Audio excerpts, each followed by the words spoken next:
Guys, good morning, good afternoon, depending on the time you're watching me. It's been a long time, man. I've not been uploading consistently, and for a good time I've not been answering your ADLSA questions. But guys, today I'm here to address you and give you some good news about ADLSA and what's going on in the Ministry of Labor. But before that, guys, like the video, subscribe if you haven't, and comment down below whatever you want me to share on my next video. So guys, this is a new look I shaved, so I hope I'm looking good. So guys, I'm selling my camera. To start with that one, I'm selling my camera. It's Fujifilm AX7. I'm selling it at 1,900 Qatar Riyal. We can discuss, we can negotiate, but not that much because the camera is brand new.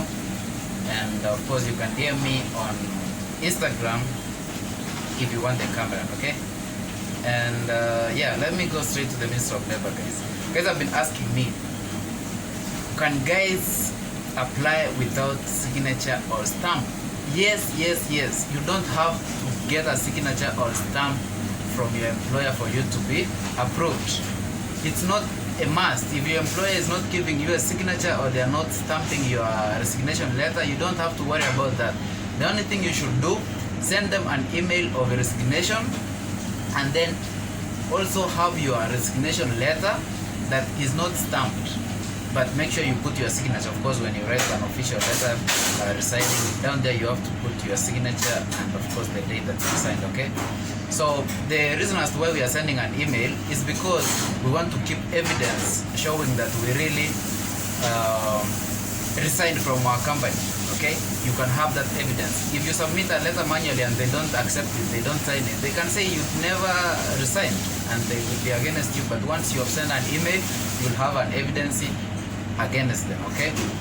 But it's not necessary for you to be given a signature or stamp on your resignation letter. If your company doesn't want, apply without it. I have several cases of people have helped and they have been approved without that, okay? So another thing was, what if my company is not giving me an opportunity to leave without cancelling my visa, because their company is threatening that they will cancel your ID, they will cancel your visa and all that stuff. Yes, we have companies like that, but what if you talk to the company and tell them, if it's your visa, I'll just work 1 month and don't pay me the money, but let me go freely. If they can do that, yeah, because the visa they are saying, or the QID they paid for it, like 1,100 Riyal, it's nothing much, okay? So just tell them what amount of time is remaining for my QID to expire. Take the money.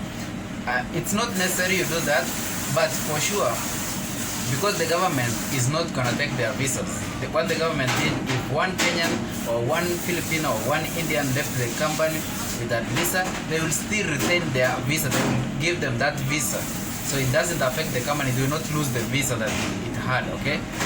But since the companies are, people, not everyone is good and some people are jealousy, just tell them if they want to deduct some money, let them deduct some money for maybe 1 month salary or some 1,000 Riyal or whatever is remaining for your contract to end, and let them leave you to go freely. That's why, guys, if you are changing jobs from one company to another, make sure you go to a company that is paying you better and you are having better living standards than the previous company. Don't move across like under the same salary or a difference of 200 or 300 Riyal. No, make sure there's a big difference of maybe 500 to 600 Riyal and above when you're moving to another company. Don't change the company because of 100 Riyal. It's not worth it. Like, I want everyone who is trying to resign from their company and the employer is not accepting their resignation letter, please, you have to listen to this. I don't want you to find yourself in a very big problem here in Qatar, okay? I don't want you to risk being sent back home to your country because of absconding and being sued by the company, okay? So before we go further, like the video, subscribe if you haven't, and thanks for those subscribers who are always coming back. Comment down below whatever you want me to share on the next one, and of course, yeah, let me go straight to the point. The point is this, guys. If you are resigning, you give a resignation letter to your company and they don't accept it, make sure you send an email of the resignation, okay? Please, Why am I making this like a mandatory thing? Because you will apply on ADLSA without that once they have refused to accept your resignation, but you will still go ahead and apply. You will be approved by the Ministry of Labor. Then it will come to a time they want to cancel your visa. After you get approval, they want to cancel your ID. You will have a big problem because you cannot defend yourself. They will go against you in the labor court and say you had absconded, you did not resign. Since you don't have any evidence that you resigned, resigning manually and giving them a document that you have resigned and they don't accept it, there is no evidence there that you gave them that paper, okay? Unless you shoot a video. That's why I'm advising you guys, always remember to send a copy of the resignation letter by email. They are official emails. So in case they will deny that you never resigned, you will have the evidence on the email and there will be the official company emails, okay?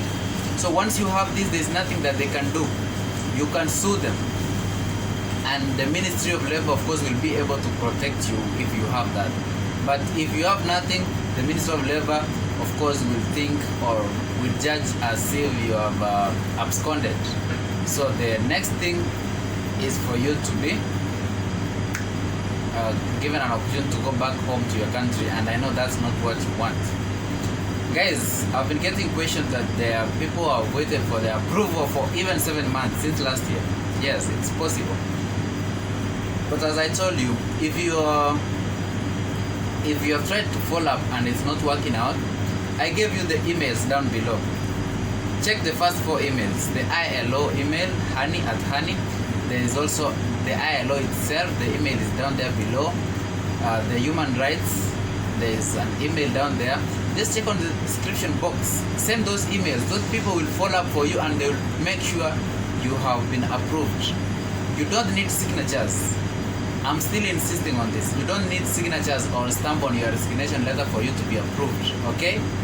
But make sure you submit a copy of your resignation letter to your employer. Please make sure. And for those companies that are willing to give you NOC, well and good, get the NOC, use it to apply on ADLSA and everything will be smooth.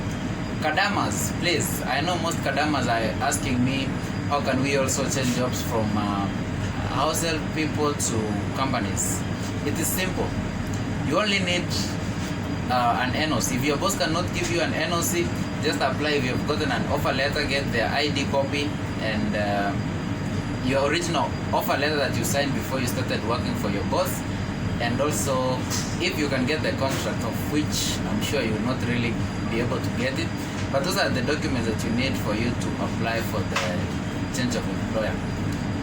What else do I want to say? Oh, someone was asking me today that, brother, after you have received a message that says employer notification, that's the status, and your notice period is on this date, what does that mean? That's the approval. That's the approval message.